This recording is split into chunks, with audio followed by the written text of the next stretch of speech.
नमस्कार, मी Vinayak. IBN Lokmat special मध्ये तुम्हा सर्वांचं स्वागत. कांद्याच्या वाढत्या दरानं सर्वसामान्यांना रडण्याची वेळ आली आहे. नाशिकच्या घाऊक बाजारात जरी कांद्याची किंमत कमी असली तरी होलसेल आणि रिटेल बाजारामधल्या कांद्याच्या भावात मोठी तफावत जाणवते. काय आहेत याची नेमकी कारणं, कशामुळे कांद्यानं सर्वसामान्यांच्या डोळ्यात हे पाणी आणलंय आणि शेतकऱ्यांच्या तोंडचं पाणी पळवलंय, याचाच आढावा पुढचा अर्धा तास आपण घेणार आहोत. याचा प्रयत्न आपण करणार आहोत. सुरुवात करूया आजच्या आपल्या IBN लोकमत स्पेशलला.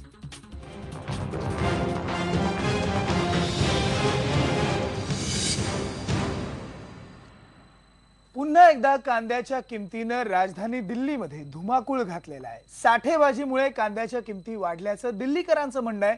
पण जिकडे कांदा पिकतो त्या महाराष्ट्रातल्या नाशिक मधली वस्तुस्थिती जी आहे, सध्याची परिस्थिती ही एकदम वेगळी आहे. कांदा पिकलाच नाही तर साठवणार काय, असा प्रश्न नाशिक मधले शेतकरी विचारतायत आणि त्यामुळे या कांदा पुराणाला एका वेगळ्या राजकारणाचा सुद्धा आता वास येऊ लागलाय. बघूयात याच संदर्भातला हा एक स्पेशल रिपोर्ट. कांद्याच्या चढ्या भावानं राजधानी दिल्लीतलं वातावरण तापवण्याचा प्रयत्न झाला. नेहमीप्रमाणे साठेबाजीमुळे कांद्याच्या किमती वाढल्याचं अन्न आणि पुरवठा मंत्रालयातून भाकीत झालं, तर निर्यात बंदी लादण्याचं हत्यार वाणिज्य मंत्रालयानं उपसलं. The state governments must act firmly. कांद्याचा साठा करून कृत्रिम टंचाई निर्माण करून दरवाढ करणाऱ्या साठेबाजांविरोधात राज्य सरकारांनी कठोर कारवाई करायला हवी.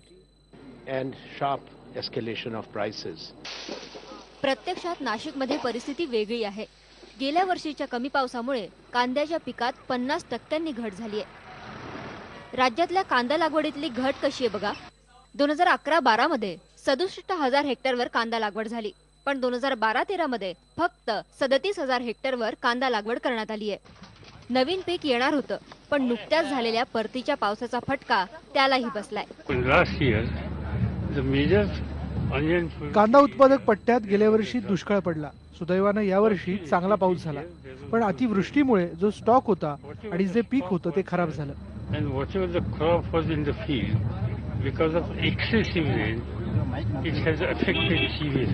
काही सध्या चर्चा कांद्याची होल्डिंग करण्यासंबंधी होते, तशी काही वस्तुस्थिती नाही. हा जो कांदा आता सध्या निघतोय हा होल्डिंग करण्याच्या स्थितीत नसतो. त्यामुळे लेट रबीचा जो कांदा असतो, उन्हाळ्यामध्ये जो आम्ही कांदा तयार ठेवतो, शेतकरी साठवू शकतो, तशी वस्तुस्थिती ह्या कांद्याची नसते. त्यामुळे कांदा ना शेतकऱ्याच्या मळ्यात आहे ना व्यापाऱ्याच्या खळ्यात. माल टिकत नाही. कांदा पूर्णपणे सडलेला आहे. उन्हाळा कांदा कमीत कमी 2-5% लोकांजवळ उन्हाळा कांदा आहे. तो बी किती आहे, 10 क्विंटल ते 15 क्विंटलच्या वरती कांदा नाही. आणि ही जी ओरड चालली, कांदा साठवून ठेवलेला आहे, व्यापाऱ्याने साठवला, शेतकऱ्याने साठवला, कुणाजवळ कांदा नाही. अर्थात कांद्याच्या होलसेल आणि रिटेल बाजारातली तफावत प्रचंड आहे. होलसेल बाजारात 50 रुपयांचा कांदा किरकोळ बाजारात दाम दुपटीनं विकला जातोय, हीच यातली खरी मेख आहे.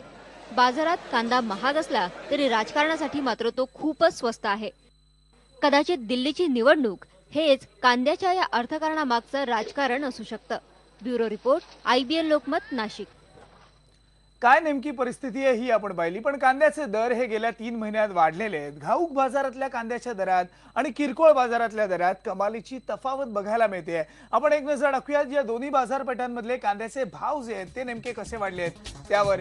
बघा, ऑगस्ट मध्ये यावर्षी घाऊक बाजारात दर होता 30 रुपये तर किरकोळ बाजारात 45 रुपये. सप्टेंबर मध्ये हाच दर वाढला, घाऊक बाजारात 40 रुपये झाला तर किरकोळ बाजारात 60 रुपये झाला.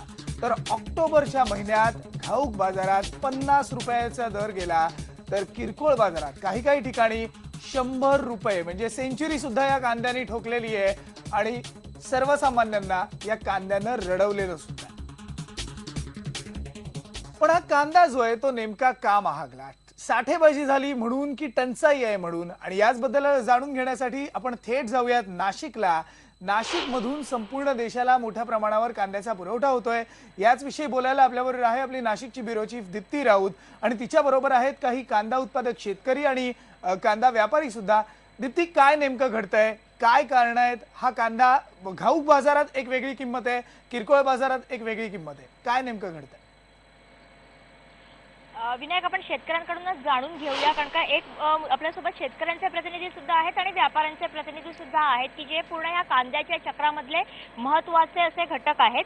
नैसर्गिक संकट आहेच, कांद्याची जी काही दरवाढ झाली आहे त्याला, मात्र तुम्हाला असं वाटतंय का की सरकारी धोरणं सुद्धा ह्याला जबाबदार आहेत, आणि असल्यास कशा पद्धतीनं? याला सरकारी धोरणच जबाबदार आहेत. याचं कारण असं आहे, आपल्याला आठवत असेल 3 वर्षापूर्वी कांदा असाच गगनाला भिडला होता. त्यावेळेस सप्टेंबर, ऑक्टोबर, नोव्हेंबरमध्ये जास्त पावसामुळे कांद्याचं पीक खराब झालं आणि भाव जवळजवळ 7,000च्या आसपास गेले. सरकारने जानेवारीमध्ये निर्यात बंदी केली आणि त्या निर्यात बंदीचा परिणाम असा झाला की त्या दिवसापासून सलग 3 वर्ष शेतकऱ्यांना पैसे मिळाले नाहीत आणि त्याचा परिणाम असा झाला 2011-12च्या हंगामामध्ये शेतकऱ्यांनी कांदा लागवड करायचं सोडून दिलं आणि शेतकरी मका पिकाकडे वळाला. त्याच्यामुळे पहिली गोष्ट म्हणजे क्रॉप कमी आलं. क्रॉप कमी झाला आणि त्यावर्षी परत एकदा पाऊस कमी झाला, म्हणजे 2012-13ला दुष्काळच होता. दुष्काळाच्या पार्श्वभूमीवर लागवड कमी झालेली, त्याच्यामध्ये पाऊस कमी, त्याच्यामुळे क्रॉप कमी आलेलं आणि कमी आलेल्या क्रॉपमध्ये कांद्याला गेल्या वर्षी जरा बऱ्यापैकी भाव मिळाले. त्या परिस्थितीमध्ये मुळात क्रॉप कमी होता आणि पाणी नाही. नवीन सातत्याने 3 वर्ष निसर्ग आणि सरकार या दोन्हीच्या परिणामांमुळे विनायक आपल्याला दिसते की कांद्याच्या उत्पादनामध्ये घट आलेली आहे की जी एका रात्रीतली नाही आहे. जून पासून सरकारला माहित होतं की नाशिक पट्ट्यामध्ये कांद्याच्या उत्पादनात घट झालेली आहे. अजूनही आज 3 महिने झाले तरी सरकार हे मान्य करायला तयार नाही. सरकार म्हणतंय कांद्याची साठेबाजी आहे म्हणून भाव वाढलेत. आपल्या सोबत आहेत व्यापाऱ्यांचे प्रतिनिधी, आपण त्यांना विचारूया की साठेबाजीचा जो आरोप तुमच्यावरती केला जातो आहे त्याच्यात कितपत तथ्य आहे, तुमचं काय म्हणणं आहे? मॅडम, सध्याचा जो माल निघतो आहे हा माल खरं बघायला गेलं तर जसं संगीत चेंडू असतो, शेतकरी त्याच्या हातात आलेलं पीक ताबडतोब तो आडत्या व्यापाऱ्याकडे देतो, आडत्या व्यापारी खरेदीदार व्यापाऱ्याकडे देतो आणि तो पुढे कोणीतरी ट्रेडर्सला देण्याचा प्रयत्न करतो. हा नाशिवंत हो, हा अतिशय नाशवंत हा पीक आहे की ज्याला एका रात्रीतून चांगल्या प्रतीचा जरी माल निघाला तर त्याला 1.5 ते 2% आणि हलका जर माल निघाला तर तो 3% 10% खराब होतो आहे. अशा परिस्थितीमध्ये हा कुठेही साठवला जात नाही. या गोष्टीचं थोडंसं गांभीर्याने विचार करण्याची गरज आहे. जर समजा आपले किंवा शासनाचे प्रतिनिधी जर नाशिक जिल्ह्यामध्ये जवळपास 13 मार्केट कमिटीज आहे, कृषी उत्पन्न बाजार समिती आहे, त्या सर्व ठिकाणी जर जाऊन त्यांनी ह्या परिस्थितीची जर लक्षात घेतलं की त्यांच्या लक्षात येईल की हा कांदा हा ठेवलाच जात नाही. जो मार्च-एप्रिलमध्ये माल निघतो, गावठी माल निघतो, तोच माल फक्त साठवला जातो आणि तो पण माल आता जवळपास संपल्यातच जमा आहे. जो माल 1-2% शिल्लक आहे त्याला 55 ते 60 रुपयाचे दर मिळत आहेत आणि ह्या सध्या परिस्थितीमध्ये डोमेस्टिक मार्केटमध्ये सुद्धा माल व्यवस्थित रीतीने पोहोचवला जात नाहीये. त्यामुळे निर्यात करण्याचा तर प्रश्नच या बाबतीत येत नाहीये. दिसत नाही. ही सगळी ग्राउंड रियालिटी असताना शासनापर्यंत ही पोहोचत का नाही? का शासनापर्यंत चुकीच्या पद्धतीने पोहोचते आहे? वरपर्यंत राज्य सरकारकडून दिल्लीपर्यंत चुकीचे आकडे जात आहेत का आकडे पोहोचवण्यामध्ये राज्य सरकार कमी पडतंय? मला असं वाटतं की सरकारकडून कशी माहिती जाते याची मला माहिती नाही, पण सरकारपर्यंत आम्ही माहिती नक्की पोहोचवली आहे. 2 महिन्यापूर्वीच मी पणन मंत्र्यांना लेखी पत्र दिलं होतं की एकतर निर्यात बंदी करू नका, दुसरी गोष्ट MEP वाढवू नका, ज्याचा परिणाम यावर्षी भाव पडण्यात होईल आणि जर यंदा परत भाव पडले तर लागवडीवर त्याचा परिणाम होईल. पर्यायानं पुन्हा ग्राहकांना महाग खावं लागेल. याच्याऐवजी एक साधी गोष्ट करावी की सतत निर्यात चालू ठेवावी, MEP लागू करू नये, त्याच्यानंतर शेतकऱ्यांना पूर्णपणे स्वातंत्र्य द्यावं पिकवायला. पण आता तातडीने सरकार जे उपाययोजना करताना दिसते आहे किंवा जे स्टेटमेंट करतायत, मग ते अन्न पुरवठा मंत्री असतील किंवा वाणिज्य मंत्रालय असेल, त्याच्यातनं हा प्रश्न सुटणार आहे असं तुम्हाला वाटतंय का? ही स्टेटमेंट सगळी बेजबाबदारपणाची, कुठेही त्याच्यामध्ये अभ्यास आहे असं वाटत नाही. राज्य सरकार, मला नाही वाटत की चुकीची माहिती देईल. राज्य सरकारची माहिती पण बरोबर आहे, कारण ते इथं ग्राउंड रियालिटी त्यांना माहीत आहे. मुळातच केंद्र सरकारमध्ये बसलेल्या लोकांना कांदा झाडाला वरती येतो का खाली येतो हे माहीत नाही आणि त्याचा परिणाम म्हणून पाहिजे ती राजकारणाच्या सोयीची स्टेटमेंट करून शेतकऱ्यांनी आणि व्यापाऱ्यांना टार्गेट करायचं आणि त्यांचं खच्चीकरण करायचं, त्यांना त्या पिकापासून दुसरीकडे वळायला भाग पाडायचं आणि पुन्हा संकट वाढवलं तर साठेबाजीच्या नावाने दुसऱ्याच्या नावाने बोटे मोडायचे. सरकारचं धोरण आहे आणि ते अत्यंत चुकीचं आहे. ग्राहकांच्या हिताचं नाही आणि शेतकऱ्यांच्या हिताचं नाही, व्यापाऱ्यांच्या तर मुळीच हिताचं नाही. गेल्या 2 वर्षापासून 2 महिन्यापर्यंत ज्या उपाययोजना सरकारने केलेल्या आहेत, मग कधी निर्यात मिनिमम एक्सपोर्ट प्राइस कमी करण्याचं असेल, अप्रत्यक्ष निर्यात बंदी लादण्याचं असेल किंवा व्यापाऱ्यांवरती धाडी टाकण्याचं असेल, त्याचा परिणाम तुमच्यावरती कसा होतो शेतकरी म्हणून? खरं तर याचा परिणाम आमच्यावर निगेटिव्हच होतो आणि हा निगेटिव्ह परिणाम एक दिवसाचा होत नाही, तो कायमस्वरूपी सतत आम्हाला त्याचा परिणाम भोगावे लागतात. व्यापाऱ्यांनाही त्याचे परिणाम भोगावे लागतात आणि व्यापारी त्याच्यामुळे जपूनच खरेदी करतो, 2 पैशाने कमीने खरेदी करतो.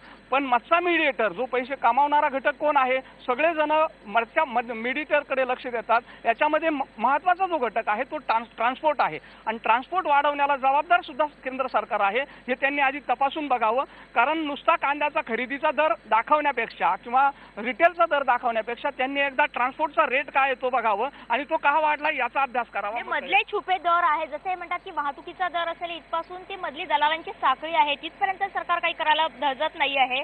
तुम्हाला सरकारला काय सांगायचं ह्या परिस्थितीमध्ये? सरकारशी आमची एवढीच विनंती आहे की या गोष्टीचं वास्तविकता जी आहे ती समजून घ्यावी आणि रेट जरी 80-90 रुपये जरी झालेले असतील तर होलसेल मार्केटमध्ये, लासलगाव सारख्या मार्केटमध्ये ते चांगल्या प्रतीचा माल हा 60 रुपये विकला जातो. त्याच्यावर किमान 10% खर्च हा ट्रान्सपोर्टेशन पकडून दिल्लीपर्यंत जातो. 66-67 रुपये तिथे जातो. तिथल्या कमिशन एजंटचं खर्च पकडून तो 72-73 रुपये पडला जातो आणि त्याच्याकडून जो रिटेलर माल घेतो त्या रिटेलरकडून एखाद्या कॅनट प्लेस सारख्या जागेमध्ये जर समजा तो पाटीमध्ये जर 80 किंवा 90 जय भाऊ, ही झाली सगळी पूर्ण साखळी, पण एक ग्राहकाला दिलासा मिळेल आजच्या घडीला अशी परिस्थिती कितपत केव्हा निर्माण होईल आणि हे चढेभाव कितीवर स्थिर होतील? हे साधारणपणे 15 ते 20 दिवसांमध्ये ही परिस्थिती निवळायला सुरुवात होईल आणि 1 महिन्यामध्ये जवळपास हे रेट निम्म्यावर यायला हवे, जर नैसर्गिक कोणत्याही प्रकारचं नवीन संकट जर आलं नाही तर. जर आताही जे आसमानी संकट जे झालं, ज्यामुळे आंध्र प्रदेश वगैरे राज्यामध्ये आणि त्याचा परिणाम महाराष्ट्रावर आणि परतीच्या पावसाने सुद्धा महाराष्ट्राच्या कांद्या पिकावर फार मोठं नुकसान केलेलं आहे. त्यामुळे हे कांद्याचे रेट अतोनात पद्धतीने वाढले, कारण कांदे अतिशय खराब झाले आहेत. जे पीक 50, 60, 70 क्विंटल माल हातात यायला हवा होता शेतकऱ्याचा, तो माल 15 ते 20 क्विंटल माल हातात येत आहे. या भावना आहेत आणि वस्तुस्थिती आहे विनायक, शेतकऱ्यांची सुद्धा आणि व्यापाऱ्यांची सुद्धा. त्यामुळे येत्या काळात जर का सरकारची अशी चुकीची धोरणं सरकारने अवलंबली नाही, निर्यात बंदीची किंवा तत्सम धाडी टाकण्याची किंवा निसर्गाची सुद्धा कृपा राहिली, निसर्गाचं संकट आलं नाही, तर पुढल्या 15 ते 20 दिवसामध्ये कांद्याच्या किमती स्थिर होतील आणि ग्राहकांना सुद्धा दिलासा मिळेल, असं हे कांदा उत्पादक पट्ट्यातनं बोललं जात आहे. बरोबर, धन्यवाद दीप्ती. सध्याची काय नेमकी वस्तुस्थिती आहे, ग्राउंड रियालिटी काय आहे, ती आमच्यापर्यंत पोहोचवल्याबद्दल. पण यानंतर आपण बोलणार आहोत याच सगळ्या तालुक्यांमधले आमदार जे आहेत शिरीष कोतवाल आपल्याबरोबर आहेत, ज्यांचा या विषयावर मोठा अभ्यास आहे. काय नेमकं घडतंय या संदर्भात आपण त्यांना सुद्धा विचारणार आहोत, त्यांच्याशी सुद्धा बोलणार आहोत. एक छोटासा ब्रेक घेऊन पुन्हा भेटूयात. पहा फक्त IBN लोकमत.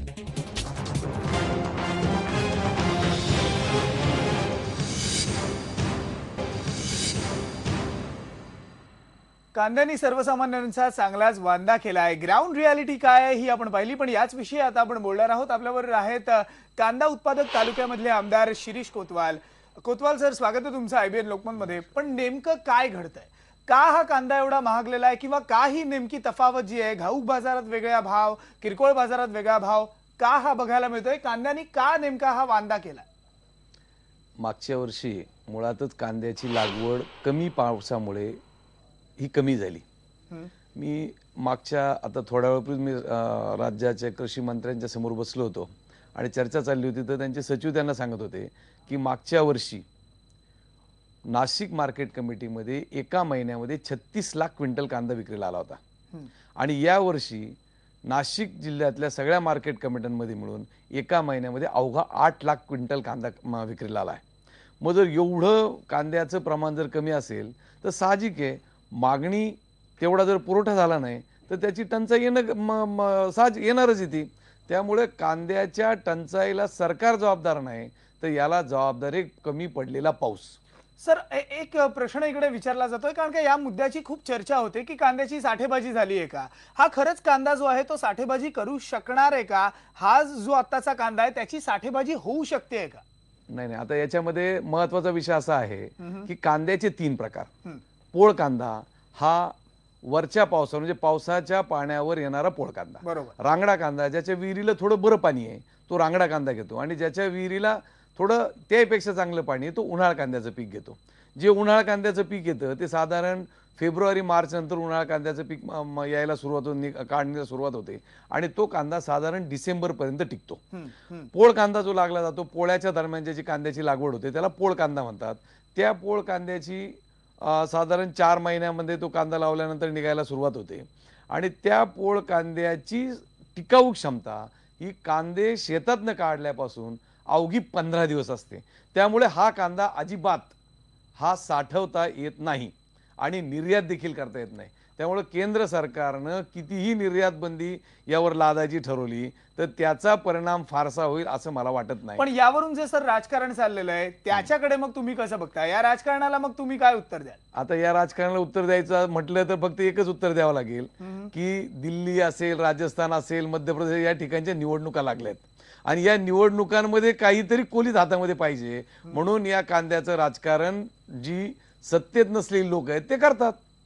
सर बरोबर, पण आज तुम्ही जेव्हा म्हटलात की कृषी मंत्र्यांची तुम्ही भेट घेतली, मुख्यमंत्र्यांची तुम्ही भेट घेतली आहेत का? आणि जर मग काय नेमकं या मुख्यमंत्र्यांच्या भेटीत आज नेमकं काय घडलं? आज मुख्यमंत्र्यांच्याकडे मी भेटायला गेलो. मुख्यमंत्र्यांनी ती वस्तुस्थिती समजून सांगितली. त्यांनी ताबडतोब 5 मिनिटाच्या त्या ठिकाणी कृषी मंत्र्यांना बोलवलं, कृषी सचिवांना बोलवलं. तिथून त्यांनी देशाचे जे मंत्री आहेत पलमराजू यांच्याशी फोनवर त्यांना सूचना केली की अशी अशी नाशिक जिल्ह्यात आपल्या महाराष्ट्राची परिस्थिती आहे, तुम्ही निर्यात बंदी लागू करू पाहताय. निर्यात बंदी जर लागू केली तर माझ्या राज्यातल्या शेतकऱ्यांना त्याचा फटका बसणार आहे. आता ऑलरेडी निर्यातच या कांद्याची होऊ शकत नाही, त्यामुळे तुम्ही निर्यात बंदी करू नका.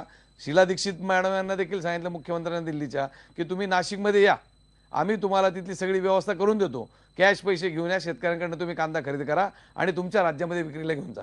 कारण आजचं जरी मार्केट बघितलं तर जो उन्हाळा कांदा आहे ज्याची मार्केटमध्ये आवक अवघी 2 किंवा 3% आहे, तो कांदा हा 5,000 रुपयाच्या वर विकतोय आणि जो लाल कांदा आहे तो किंवा पोळ कांदा आहे हा कांदा आजही देखील 4,042 रुपयापर्यंत विकतोय. मग जर 4,042 रुपये तो कांदा विकणार असेल आणि तो जर दिल्लीमध्ये 100 रुपये जर विकणार असेल तर याला सरकारवर खापर फोडण्यापेक्षा ती जी वाहतुकीची यंत्रणा आहे त्या ठिकाणी लोडिंग अनलोडिंगची जी यंत्रणा आहे, आडत्या आहेत, रिटेलर आहेत, हे सगळे आपला थोडा थोडा रेशो काढतात आणि त्याचा मात्र भुर्दंड हा खाणाऱ्या ग्राहकाला बसतो. ही खरी वस्तुस्थिती आहे. सर बरोबर, ही सगळी हे सगळे आकडे जे आहेत, ही सगळी गणितं जी आहेत ही दरवेळेस आता दिली जातात. पण आपण ऐकलं काही वेळापूर्वी काय नेमकं लोकांचं म्हणणं होतं, शेतकऱ्यांचं म्हणणं होतं शासनाची धोरणं कमी पडतायत असं सुद्धा ते म्हणत होते. या संदर्भात तुम्हाला काय वाटतं? खरंच शासनाची धोरणं, सरकारची धोरणं ही कमी पडतायत का? नाही, सरकारचं धोरण यामध्ये कमी पडत नाही. मागे मी तुम्हाला सांगतो, ज्या वेळेला राज्य सरकारच्या ही गोष्ट लक्षात आली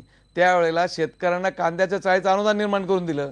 जर शेतकऱ्यांकडे कांद्याच्या चाळी नसत्या आज तर जो आजपर्यंत कांदा थोडा थोडा मार्केट कमिटीमध्ये आपलं विक्रीला येतोय तो शेतकऱ्यांच्या ऐवजी व्यापाऱ्यांकडे असता आणि त्यामुळं हा कांदा सातत्यानं 4-8 महिने आपल्याला गरजेप्रमाणे मार्केटमध्ये येत गेला, खाणारा खात गेला. ही वस्तुस्थिती आहे. त्यामुळे शेवटचा प्रश्न विचारतो, जे तुम्ही म्हणताय पण कांद्याचे मग दर हे नेमके कमी कधी होतील? कांद्याचे दर कमी व्हायला साधारण 10 दिवसानंतर सुरुवात होईल आणि 15 दिवसामध्ये कांद्याचे दर स्थिर होतील. बरोबर, धन्यवाद कोतवाल साहेब. या संपूर्ण एकूण माहिती संदर्भात 15 दिवसात कांद्याचे दर हे आता खरंच कमी होत आहेत का? जर अस्मानी संकट कोणतंही अजून कोसळलं नाही तर नक्कीच कांद्याचे दर कमी होतील हे शेतकरी सुद्धा सांगतोय. त्यामुळे आता बघायचं पुढच्या 15 दिवसात काय होतंय. पण यानंतर एक छोटासा ब्रेक घेऊन पुन्हा भेटूयात. नागरिकांना काय वाटतंय हे सुद्धा जाणून घ्यायचंय. एक ब्रेक घेऊन पुन्हा भेटूयात. पहा फक्त IBN.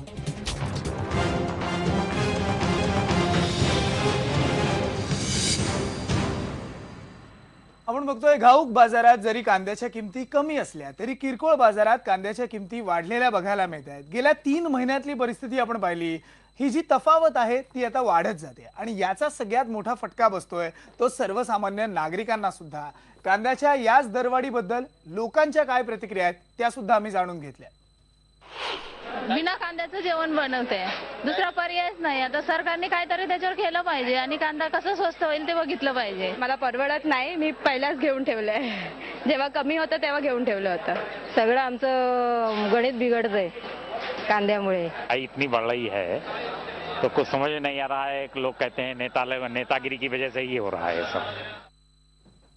आपण पाहिलं लोक काय म्हणतायत. या कांद्यानं सर्वसामान्यांचा चांगलाच वांदा केलेला आहे. शासनाची धोरणं चुकतायत असं शेतकऱ्यांचं म्हणणं आहे. तर सरकार आम्हाला जे शक्य आहे ते आम्ही सगळं करतोय असं म्हणतंय. पण आता सरकार यातून मध्यमार्ग हा नेमका कसा काढणार हे सुद्धा बघावं लागणार आहे. यानंतर आज आपण इथेच थांबूयात. पहा फक्त IBN लोकमत.